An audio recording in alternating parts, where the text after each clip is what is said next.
So we've often talked about how if you were Kemi Badenoch right now and you were to look at the state of your Tory party, well, first of all, you really need to look back at the Tory party's past mistakes. However, that hasn't happened. So, mark against her on that.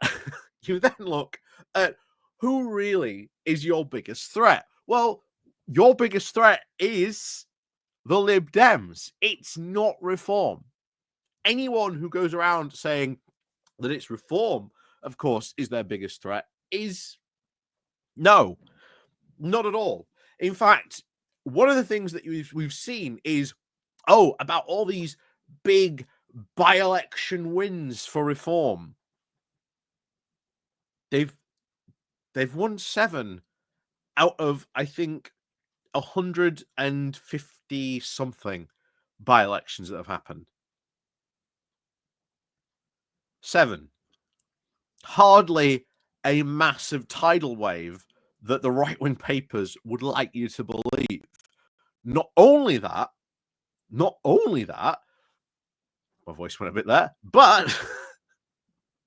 but they also do not count, shockingly enough, the number of Tory councillors who have switched to reform, who then don't have to go through a by-election.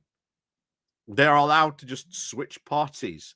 Oh, I was voting as Conservative? Well, sorry, I'm Reform now. I'm switching over. And that takes their current total of councillors to 50. So think about that. They've won 7 by-elections, and out of those 50, they've only won 7 by-elections. The rest have been converts. Shows you really how actually electorally unsuccessful and uncontested and inexperienced they really are, and that reform really isn't the Tories' biggest threat. But of course, every Tory reform UK, and everyone has an idea on how to beat reform. So today we're gonna have a look. We're gonna have a look at Grant Shapps, what he's said that Kemi Badenoch should be doing to deal with the threat of Farage's reform. Yeah. You can already guess where this is going to go. So, as always, before we do continue on into this, please do remember to click on the like, share, and subscribe button. And of course, down below, there are links to my Patreon page, the one off the link called Buy Me Coffee. We can well buy me coffee, the YouTube thank you button. And of course, as always, there's the Pony Club down below as well. So, let's crack on then into this interview that he did for the Eye and see what he had to say. So, when Grant Shapps was pulled into Rishi Sunak's office in the 10 Downing Street on the 22nd of May, he hoped there was still time to avert the disaster. They still think that somehow they could have reversed Rishi's decision to call a general election. Honestly, that would have gone down incredibly bad. And I think we would have had a general election by now. And I think they would have still had the same result, quite frankly. So, with the rumours, of course, swirling around Westminster of plans by the then Prime Minister to announce a general election, Shapps was, of course, determined to try and talk him out of it. But it was far too late. Speaking now on 6 months later, the veteran Conservative minister said, "I'd rather hope that the conversation was a sort of, I've had this wacky idea, what do you think?" And then we could have talked him out of it. I love the idea that they just thought that was a wacky idea. They could somehow just talk him out of it, but nope.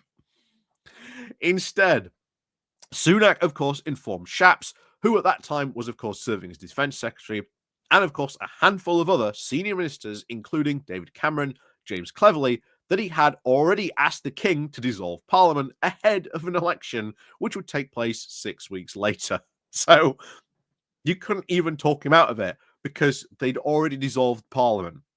And, undoing that, again, oh boy, what a mistake to make for Rishi Sunak.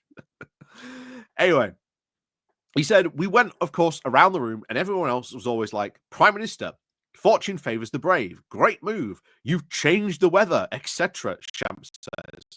And then got to me. And I said, I generally think that this move, I've generally seen this movie, and of course, I'm afraid to tell you, it doesn't end well. So, of course, Shapps positioning himself as, look at all these toadies saying, yes, yes, Mr. Sunak, yes, what a great move you've made, Mr. Sunak.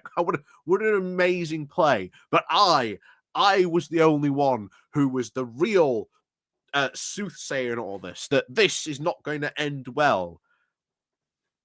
Yeah, I'm sure that's how it happens.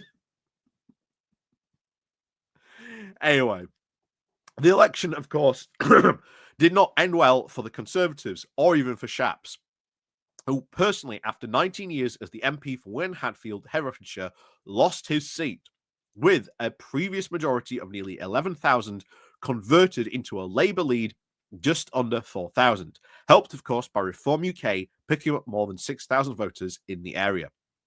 The 56-year-old had been widely expected to make a run for the leadership if he had kept his place in the Commons. And absolutely, he would have. So many more people would have been involved in this leadership race had they managed to survive. Penny Mordaunt, again, we've talked numerous times about her.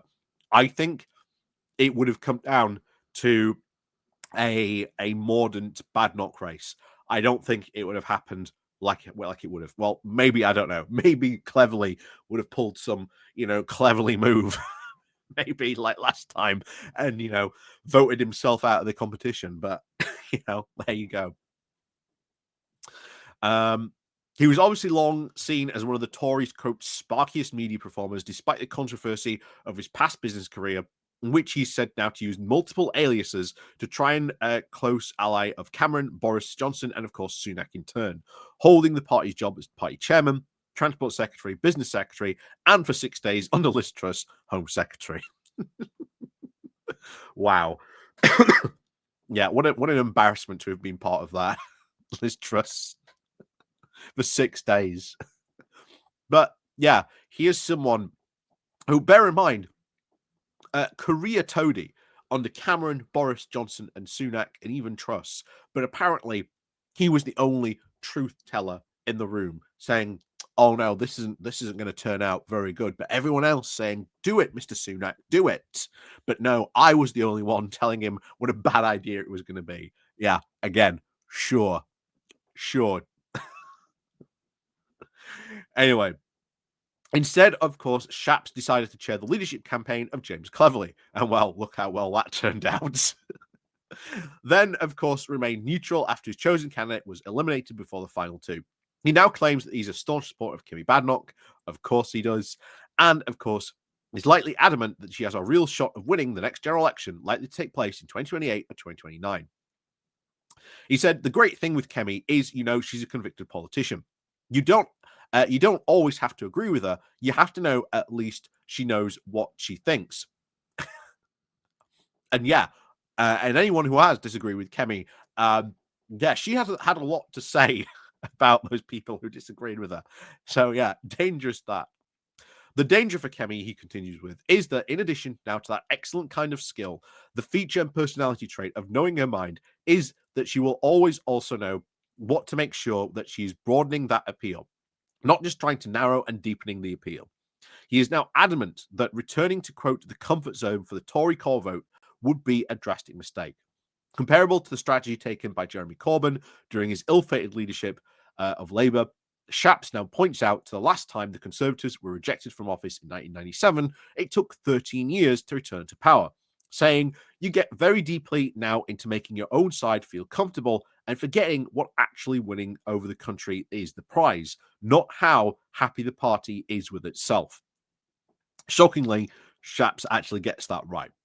We've talked about that before, that if you appeal to your own core vote when it comes time to going to the country, which is again, it's what you're really going to win, it doesn't work because you've only really appealed into your own echo chamber. And of course, all the Conservative Party voters will say, yes, yes, wonderful thing.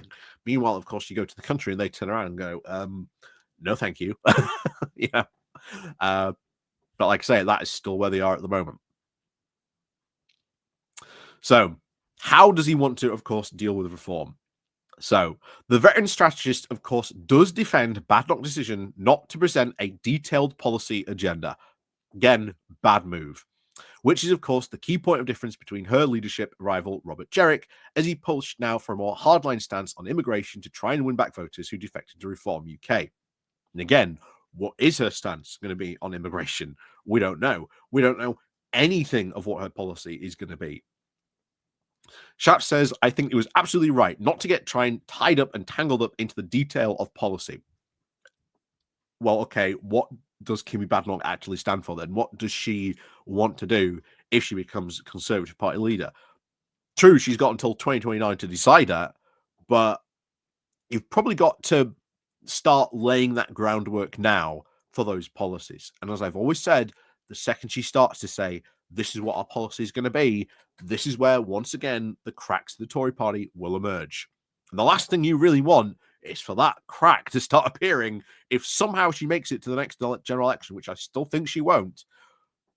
If she somehow does make it, and she says, this is our manifesto, a number of Tories just going to turn around and just like, what is this? What have you given us here? And of course, you have a civil war opening while there's a general election campaign going on. Gee, that's going to be a good campaign, isn't it? Anyway, Shapps continues saying, I do think he's absolutely right not to try and get tangled into the detailed policy. It really is a bad thing to end up doing at this stage. It will do her no favors. People were not voting Conservatives because they thought that we had all the wrong policies. Gee, really? Yeah, this is just the argument that we've talked about before. The people that really these Conservatives are fooling themselves into thinking that the UK is just yearning for Conservative government. It's not. Why did they get rejected? Again, Shapps doesn't realise just how much voters turned against them. He said people did not vote Conservative because they thought that they would run out of steam to run the country. We lost our direction, we lost our compass, and we're now fighting against with ourselves. Voters are not ready to listen at this stage.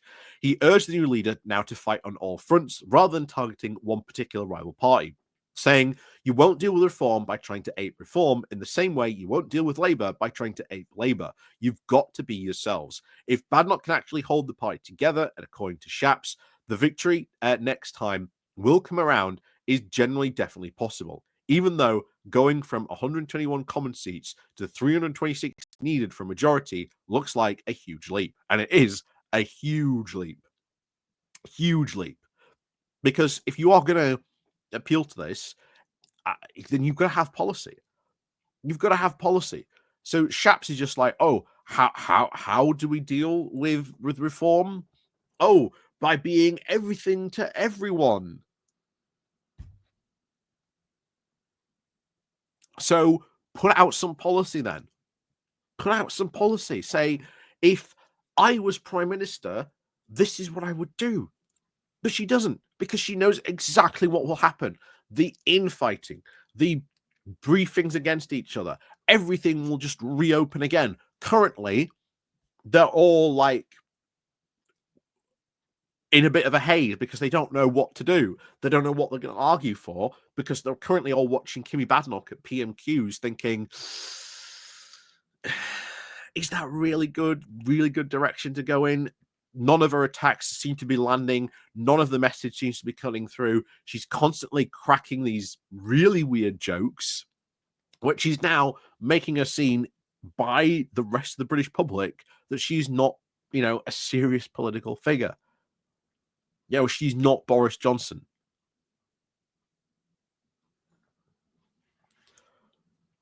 So I wouldn't be taking any advice from Grant Shapps if I were Kemi Badenoch, but yeah, I wouldn't be surprised, of course, to see Shapps maybe try and make a return, maybe at the next election, but we'll see what happens. So, as always, let me know what you think down below.